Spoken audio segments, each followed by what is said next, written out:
Hey everyone, it's Renee. Welcome back to my channel. Or if you're new here, welcome. I'm Renee. I am vegan and cruelty-free and I love makeup, so stick around if you want to see me talk about some of it with you. And today I thought, oh, what could be more fun than looking at my trash? Just kidding. Well, kind of. It's actually, I don't know why. Cannot tell you why at all. These are some of my favorite videos just to watch what like people have used up, and I would think that it's because like, okay, if you've used a product all the way, then you know like thoughts on it, like you have a really clear opinion on the product and its different uses. It's probably like more informative than like a first impression, and typically if you use a product all the way, then like you probably liked it, right? So for the last like 2 months, ever since I started this channel, I've been keeping my trash, which is like, I'm not gonna lie, a little disorienting at first because you're like, I'll just toss this in the bin, it's done. And then it's like, okay, never mind. I guess I'll keep it to talk about it on camera with a bunch of strangers. So definitely a weird disconnect there between, I feel like, YouTube and real life that I'm like on the precipice of transition between, but here we are. So I didn't know either like what to include, like personal hygiene products. I don't feel like have their place in an empties video because it's like, oh, congrats, like you're a clean human. But at the same time, I feel like there is some merit to discussing certain items, so I'll justify why they're in here, I guess. I don't know. This is a weird video, I feel. I'm sorry. Let's get into it. So I feel like this is a piece of trash I kept that it's kind of weird, but I'm gonna call it an empty. I'm gonna reference this beauty sponge from Elf that used to be like light pink and now it's tan. It's the color of me. I feel like it's not an empty, right? Because like there's no products in here, but it's something that like I feel like I've used up. And it's a really nice beauty sponge. I replaced it with the Beauty Bakery sponges because I wanted to try it, but I would definitely recommend this as like a cheap beauty sponge. I don't actually like the Beauty Blender. I think it's too soft for my taste. A little too like, yeah, like when you press it in, it kind of like sinks in. I don't really know how to describe it. I much prefer the Real Techniques one, which is maybe like a touch controversial, but I liked this one. I thought it was really nice. It's like that. So this is just trash now. I'm gonna throw it away. I used this whole bottle of Tropez self tanner. This is the bronzing water mousse. Oops. This is the bronzing water mousse, and it is, I feel like the bottle itself has gotten tan. Maybe I should have cleaned this before I put it on camera. Well, it's too late now. Anyway, so you just put it on after a shower, you like exfoliate, put it on, and then forget about it. Tropez, to the best of my knowledge, is cruelty-free, and this is a vegan self-tanner. If I am wrong about that, I'll put a little note here, but hello fam, Andity and Renee here. So I did check, and Tropez is cruelty-free. I'm like 99.9% sure. And the product I'm talking about is vegan. And all of the products are like really clearly listed on their website if they're vegan or not. So like, that's what we love to see. So I'm just gonna put this in here because it was too much for me to type and I'm in a weird place. But yeah, sick, I was right. Bye. I was actually really happy to learn that because I was worried I was gonna have to find a new cruelty-free vegan self-tanner, and I've never found a self-tanner I like as much as the Tropez ones. Whether it be this one, my favorite is the one, I don't know what it's called off the top of my head because I used it all the way up and then bought this one because it was on sale. But it is like a 3 hour, and if you leave it on for 1 hour, you put it on after the shower, you leave it on for 1 hour and it gets like a little dark, 2 hours a little darker, 3 hours like darkest, and so you can kind of like customize it that way, and then you just wash it off again. What's not great about that is you have to like be able to dedicate just like 3 hours of your life, like take 2 showers and dedicate 3 hours in between for the self tanner to like kind of sit. But I did like how customizable it was, like how tan am I trying to be today. But I liked this one too a lot. I really did. It's really nice. I would really recommend it. It's expensive, but I find it all the time at TJ Maxx, all the time. And it's the same product. So I don't know, check your local TJ Maxx. With my TJ Maxx, it's like near the registers, or I get it at Ulta by using points that converts to dollars. So, or it goes on sale sometimes too. I don't know. Try not to pay full price for it, but I do think it is worth the full price if you had to. I used 2 bottles of hair oil. One is Moroccan Oil, like the brand Moroccan Oil, and the other is Bodega Verde Argan Oil that my boyfriend buys for me in Italy because I'm spoiled. And I have like 5 of these. I don't know why. I know Argan Oil is Argan Oil, and I'm trying to learn Italian, but it's very difficult for me. I'm just not a language person. I'm like a math person, and language is like, people compare it to math all the time. This is such a tangent, but people compare math to a language. I think it's completely different. Math has like very obvious rules that work all the time, and languages, especially Italian, all the time, people will just be like, I'll be like, oh, why do we say this word instead of this one? It's like, oh, because it sounds better. I'm like, how would I know that? Like, I need rules and structure and like reasons for things. Anyway, I don't actually know if this is just literal argan oil, like from like the argan plants, but it is so nice. Like, I've never had anything leave my hair as like nourished and soft when I run my hands through it. And Moroccan oil is really nice too. It's the smell. The smell, I mean, I'm sure it was popular like what, like in the 2000s, maybe early 2010s, and the smell is just, I like distinctly remember wearing it in 2009, and then I like smelled it recently, so I went to get like another bottle of it, and I really like it. It's just way too much money for what it is. This is like a lot cheaper. I just don't know if you can get it in the States. I've never tried. I just make my boyfriend bring it back for me when he comes back from Italy. But it's so nice. Would recommend. I actually don't, I can't imagine it's not vegan. And again, I can't read it because it's in Italian. Oh, that was my whole point of the tangent, by the way. This bottle's in Italian because it comes from Italy, and I don't speak Italian very well. Hey, y'all. Editing Renee back again. So I asked my boyfriend to look up in Italian if this argan oil is cruelty-free and vegan. It is cruelty-free, and it is vegan, which is vegano in Italian, in case you were curious. Now I know, but that's it. Thanks for coming to my update. Okay, goodbye. See you in the video. Don't know. Should have done my research before this. What else do I have in here? I'm like a little goodie bag. A Disney goodie bag with all my empties in it. Fun. This is a Neutrogena face wash that I was using to remove my makeup at the end of the day. And so what I do is like my skincare routine to get my makeup off, I use like a makeup wash or cleanser, and then I have like a bunch of microfiber towels like all rolled up in like as though I'm pretending I'm at a little spa in my bathroom.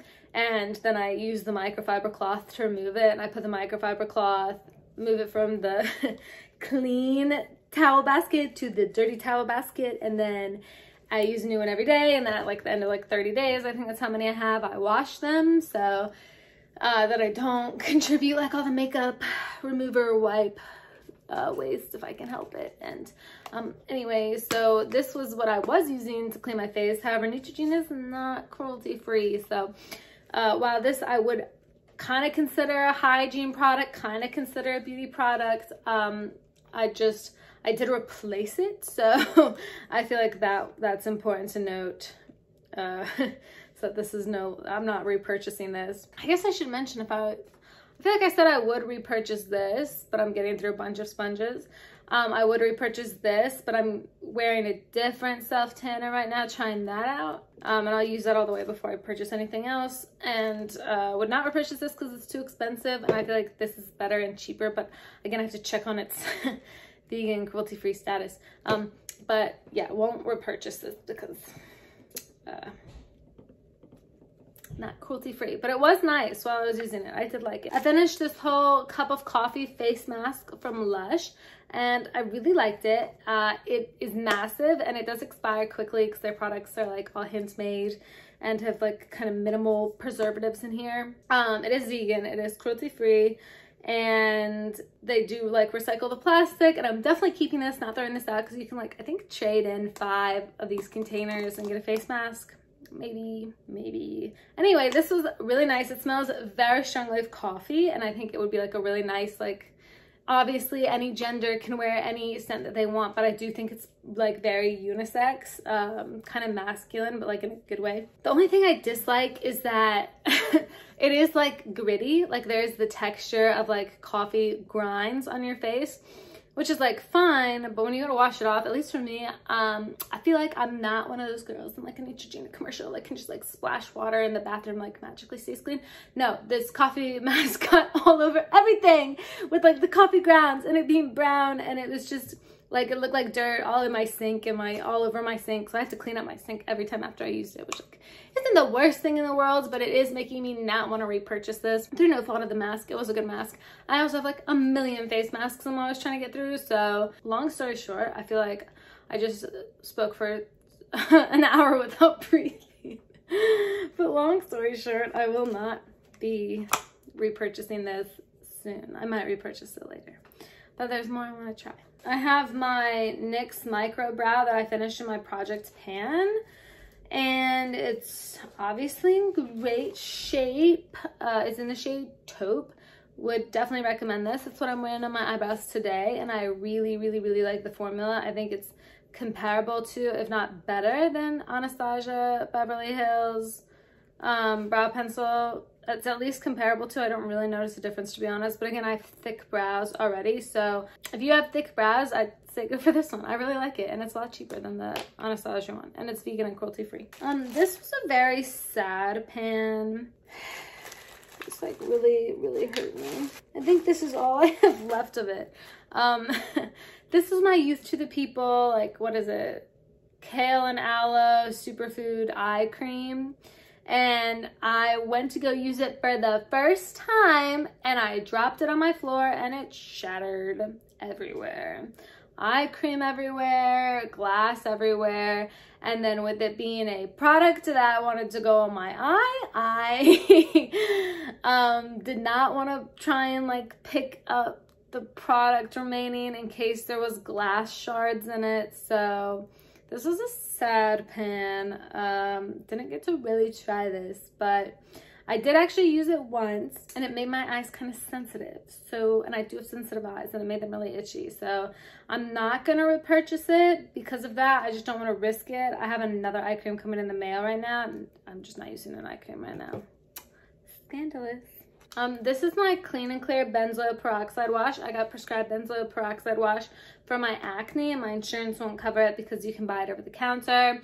Anyway, I'm trying to look for a cruelty-free alternative to Clean and Clear because they're like 100% not cruelty-free and not vegan. So I'm trying to look for one. However, my opinions on using like a topical treatment or like an over-the-counter treatment like benzoyl peroxide wash when you've been prescribed it, I feel like it can be worth, this is probably controversial, I feel like it can be worth breaking the cruelty-free thing for something prescribed to you or recommended to you by a doctor for a medical need. Like, I think that, at least for me, supersedes the desire to be cruelty-free. And I've gotten my skin largely under control, so I feel like I have the luxury of being able to shop around and find a different cleanser that I think is appropriate.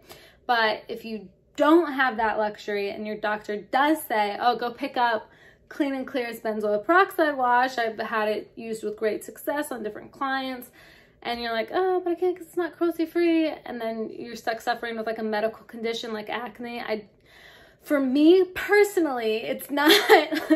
I think that is extremely justifiable. I don't think anyone could blame you for that because like it's just the way it is. Like there's no real good drugstore alternatives like that you can just go and pick up at Walgreens that are affordable to this benzoyl peroxide wash. Like I've searched, or like similarly like a Neutrogena one or like a Walgreens brand one, but like, you know what I mean? Like there's a lot of not cruelty-free skincare brands at the drugstore, same with makeup brands, and that's fine. I think that's definitely fine. It's just, I wish they were cruelty-free, but if you have to purchase skincare from a non-cruelty-free company, especially something that your doctor's recommended, I think that's worth the cruelty-free thing. I don't know if I've made my point eloquently enough, but I hope that I've gotten across what I mean. When I can buy cruelty-free and vegan, of course I will, and I do have that luxury where my skin is under control and I don't need this wash anymore,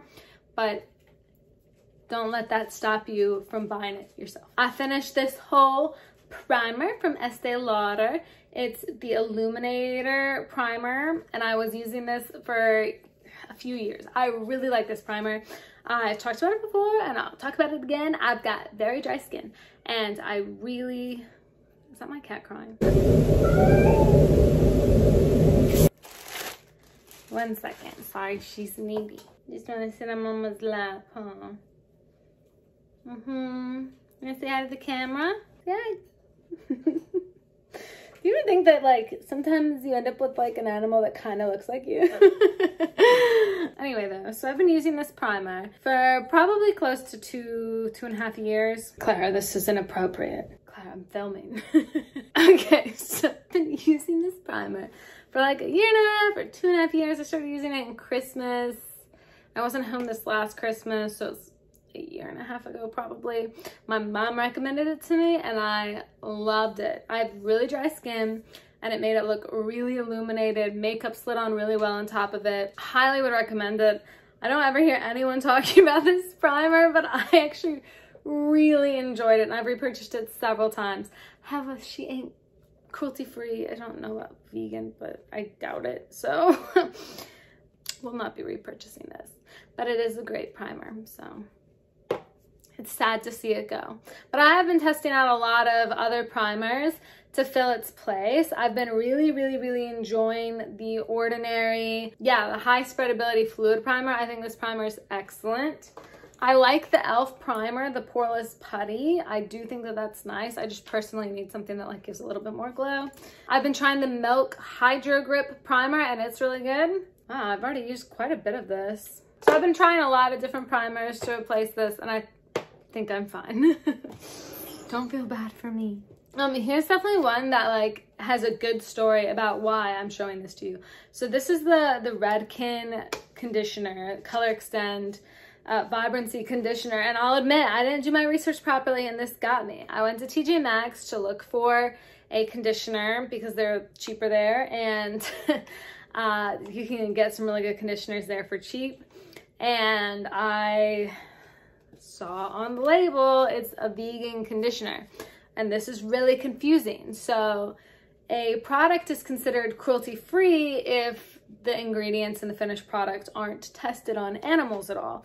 And typically that means that they're not sold in mainland China, because mainland China does require animal testing on products, I think it's products that aren't made in China, but any products can be pulled off the shelves at any time for testing on animals as well. So any product that sells in mainland China isn't cruelty-free. Typically, most companies don't test on animals. I haven't seen a lot of it unless they do sell in mainland China. But regardless, that's what cruelty-free means. Vegan means that there's no animal products in the product. And it's really, definitely, I feel like a point of contention, because you would think that in order to be cruelty-free, it would have to be vegan, right? Because then otherwise, like, it's not cruelty-free. Like, animals did have to go through some suffering to create the product. And you would think it's not, like, if it's vegan, it would also have to be cruelty-free because animals do go through suffering for the sale of this product. But unfortunately, from like a definition point of the word, like not what I believe the definition of each word should be, but like the legal definition or like the accepted definition of the words, Redken, although not cruelty-free because they sell in mainland China and their products can be tested on animals, can say this product is vegan because it has no animal products in it. So I didn't do my research and I just saw the word vegan and I was like, nice, vegan conditioner. And I brought it home and I used it all. It's a fantastic conditioner. I'm not gonna lie, I really enjoyed this conditioner. But it's not cruelty-free. So I was kind of embarrassed, disappointed. Definitely like one of those things that you're like, obviously, like I should have probably thought or suspected Redken wasn't a cruelty-free brand, or I should have at least checked it before I bought the product. Like, that's obviously bad on me, but that's why I bring it up, because it can be misleading. There can be misleading marketing, and I wanted to offer an example of that that I fell for. So, but none of us are perfect, so I'm gonna throw this away or recycle it probably and be done with it. And that is all the products I had, and they're either hair, skin, beauty. I didn't really follow any definitive categories for this. Hopefully this was like kind of interesting to see what I've used up. I'll keep doing this, especially hopefully I'm going to be using up a lot of like makeup here in the future eventually, so that I can give reviews on that. But anyway, that's my trash. So thanks for watching. Like this video if you liked it, subscribe if you want to see more, and I'll see you guys in the next one. Bye.